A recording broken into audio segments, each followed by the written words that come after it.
নমস্কার। তাইকোন্ডোর কিছু ভিডিও আমি আপনাদের জন্য আপলোড করেছি, বাট তাইকোন্ডোটা কী জিনিস সেটা সম্বন্ধে আগে আপনাদের জানা দরকার। তাইকোন্ডো অ্যাকচুয়ালি কোরিয়ান ক্যারাটে, যেটা শিখলে মানসিক শারীরিক ভালো বিকাশ হয় শিশুদের ও প্রত্যেকটা মানুষের জন্য। তাইকোন্ডো শিখলে বাদেই যে আমাকে ফাইট করতে হবে, লড়াই করতে হবে তা না। তাইকোন্ডো একটা গেম, যে গেমটা আমরা ক্রিকেট ফুটবল যেরকম দেখি খেলা, ঠিক সেরকম তাইকোন্ডো শেখা একটা মার্শাল আর্টের মধ্যে পড়ে, যেটা শিখলে বাদে আপনি নিজেকে শক্তিশালী তৈরি করতে পারবেন মানসিকভাবে, শারীরিকভাবে। মানসিকভাবে শারীরিকভাবে দুটো বলছি এই কারণে, মানসিকভাবে যদি আপনার কাছে শক্তিটা থাকে, আপনি জানেন যে আমি তাইকোন্ডো জানি, তার মানে আপনি মানসিক শক্তিশালী হলেন। শারীরিক শক্তিশালী মানে আপনি প্র্যাকটিস করছেন, তাতে আপনার শরীরের ক্ষমতা বাড়ছে। তো তাইকোন্ডো আমরা ব্যবহার করব কোন জায়গায়? তাইকোন্ডো ব্যবহার করব আমাদের নিজেদের সেফটির জন্য। আজকের চারদিকে যা ঘটনা ঘটছে সেই দিকে দৃষ্টি দিয়ে আমি আজকে এই চ্যানেলটা শুরু করেছি।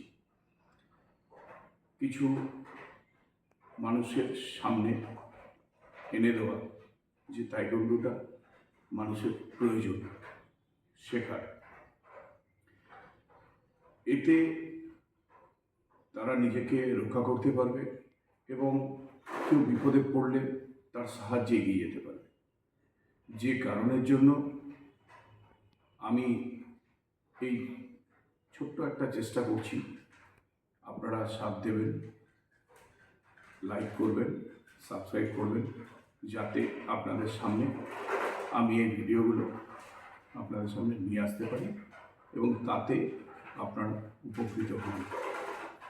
এখন বাচ্চাদের প্রচণ্ড পড়াশোনার চাপ, তারা স্কুল টিউশন কভার করে হয়তো মাঠে গিয়ে মার্শাল আর্ট প্র্যাকটিস করতে পারছে না। যদি আমাকে কিছুটা ফলো করে, দিনে আধা ঘন্টাও যদি সময় দেয়, আশা করি আমি তাদেরকে তৈরি করে দিতে পারবো। আমি কিছু টিপস দেব, যার সাহায্যে কোনো মেয়ে বা ছেলে কোনো পরিস্থিতিতে পড়লে যাতে সে তার শক্তির থেকে টেকনিকে নিজেকে রক্ষা করতে পারে বা কাউকে রক্ষা করতে পারে। আজকে আমি শুধুমাত্র তাইকোন্ডোর সম্বন্ধে, সেলফ ডিফেন্স সম্বন্ধে জানাবার জন্যই রেকর্ডিংটা করছি। ভবিষ্যতে আমি কিকিং, সেলফ ডিফেন্স, শট কীভাবে করা যেতে পারে বা করা যায় সেটা আমি দেখাবো। এরপরে আবার নতুন একটা ভিডিও আনবো, সেই ভিডিওতে আপনারা পরিষ্কার সেগুলোকে দেখতে পাবেন। আমার কিছু কম্পিটিশান বা কিছু প্র্যাকটিসের ভিডিও আগে আপলোড করেছি, আপনারা দেখবেন, আশা করি ভালো লাগবে।